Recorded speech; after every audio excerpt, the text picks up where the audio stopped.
I'm Nancy Shanteau, and I am going to read you another piece from Access to Power, A Radical Approach for Changing Your Life, the new book that just came out. And this is from the Parent-Adult-Child Model.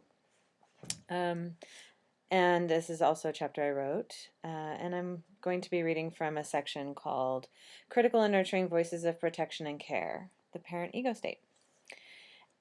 We introduced the concept of the parent-adult-child model in this section that comes from Eric Berne's work on transactional analysis. I'll read and then I'll talk about it. Okay. As children, in our acute vulnerability and powerlessness, we struggle to find ways to generate our own safety, power, connection, and feeling of belonging. This struggle in our undeveloped, best we can do manner begins to shape the ego state known as the parent.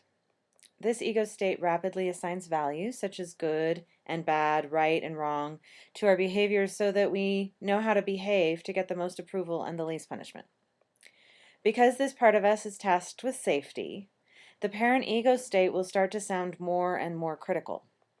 After all, nurturing tends not to produce nearly as rapid and powerful results as intensity, cruelty, and fierce judgment. The critical parent, this is Berne's language for this ego state, is inherently an authoritative sounding voice. It is a copy of the people in our lives we most admire, value, fear, and struggle to please. Thus, the parent ego state can end up sounding like our real mothers and fathers, teachers, and guardians. The critical parent ego state also reflects cultural values, mores, ethics, and rules.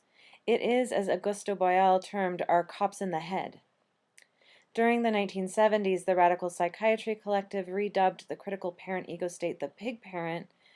Police were called pigs on the street, and the radical therapists wanted to highlight the political aspect of internalized oppression in their theory of the self. Because the pig parent ego state is trying to protect us, it will often escalate in its response to danger, treating each potential experience as worse than the greatest danger we've ever faced. When, as adults, we are trying to defang our inner critic, it can help to remind ourselves of the actual, perhaps deadly danger we faced, and the tendency of the pig parent ego state to increase its vigilance tenfold or 100-fold every time it failed to protect us from harm.